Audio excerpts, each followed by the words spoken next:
Nako, Erwin Tulfo, dahil sa galawan mo nakaraan dyan sa Senado, malulutong na mura at real talk na banat ng isang retired general sa'yo, Tulfo. O ayon dito, mukhang tahimik si Tulfo ngayon, dami nang nabahaan na.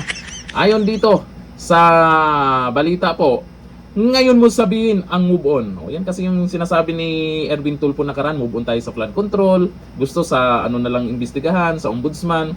Bakit parang takot na takot si Erwin Tulfo? May nabanggit pala yung ex-marines tungkol sa kanya. Aba, ang tindi talaga. Sabi dito, binanata ni retired General Orlando De Leon si Senator Erwin Tulfo kasabay ng matinding pagbaha sa Metro Manila nitong Lunes. Kahapon po, kahit dito sa amin, bumaha na rin. Ang sabi ni retired General Orlando, ikaw Tulfo, ngayon mo sabihin ang move on. Ka. Naku, real talk yan. Diba yung buhaya, animal din yan? Sabi yan ni retired General De Leon. Habang binahagi ang ulat sa pagbaha sa Balintawak, sa isang post, sinabi niya, hanapin mo nga si Erich Tulfo sa gitna ng baha. Yes, yung Bendalo Tulfo. Ay, tahimik na ngayon. Baka sarap ng tulog ba? Kalakip naman ng isa pa niyang post ang panalangin ng isang netizen para sa mga nasalanta. Sabay matinding banat ni De Leon sa mga kinaukulan. Ang sabi po, ito ay bunga ng kahayupan ng mga magnanakaw ng mga congressman. Yung isang congressman, si BP Sara pa yung hinahanap ha. Hindi talaga ni Abante. Opisyales ng gobyerno ng presidente mismo. Naku, si Dunyo na naman. Yung na Tulfo. Punta kayo sa lugar na yan, mga animal. Wala pang tugon si Senator Erwin Tulfo sa mapayag ni General De Leon. Abay, tahimik man yan.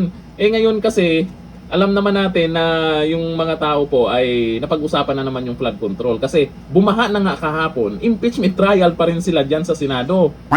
Abay, yung pagbaha kasi ngayon, di natin masisi yung iba na hinahanap yung flood control. Kasi umabot po ng trilyon yan.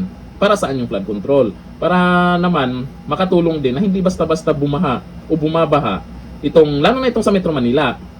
Yun nga lang kasi wala pa rin hindi natin ramdam na may nagawa yung pinagyayabang ni Dunyo nung nakaraang SONA na itong flood control. Tapos sisi pa rin sa mga Duterte. Ang tindi itong mga anti-Duterte, no? Niloloko lang nila yung sarili nila. Pero malinaw naman kung saan may problema. Normal naman na may baha, may ulan. Pero nung may pinagyabang na ganyang proyekto, dapat may pagbabago na hindi naman basta babaha kasi may flood control. Anomalya na ngang nangyayari, walang napanagot, yung mga nagsasalita, yung mga nagsasabi na kung sino yung mga pumaldo, yun pa yung nakasuhan, yun pa yung mga nakulong. Pero, ang kagandahan lang po sa nangyayari ngayon, may social media na, alam na ng lahat kung ano yung katotohanan. Kasi, dyan sa flood control na yan, ay yung mga nabanggit na pangalan kasi, pataas ng pataas, papunta kay Dunyor. O ngayon, yung mga nabanggit na pangalan, congressman, senador, hanggang papunta dun sa pinakamataas, kay speaker, ganun lahat, ay magtulong-tulong yun siyempre para hindi magtuloy-tuloy ang investigasyon tungkol dyan. Kasi kung hindi sila sangkot pagdating sa maanumalyang flood control project, dapat hinahayaan nila, dapat pinapayagan nila na imbestigahan lalo sa Senado kasi yan ang panawagan ng karamihan.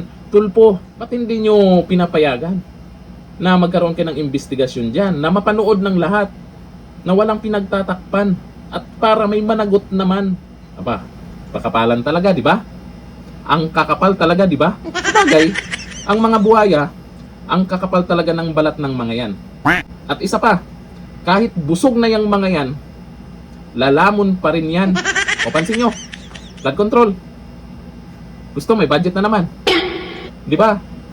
O ayon dito sa nagkomento, Tulfo, sabi ni Val Erio, paldong-paldo si Bendalo. Sabi ni Simon de la Cruz, na real talk ka na boy, pero di ka pa rin tablan ng hiya. Hindi tinatablan yung mga yan. Ang kakapal ng mga balat niyan. Ganito na natin yun. Bye-bye.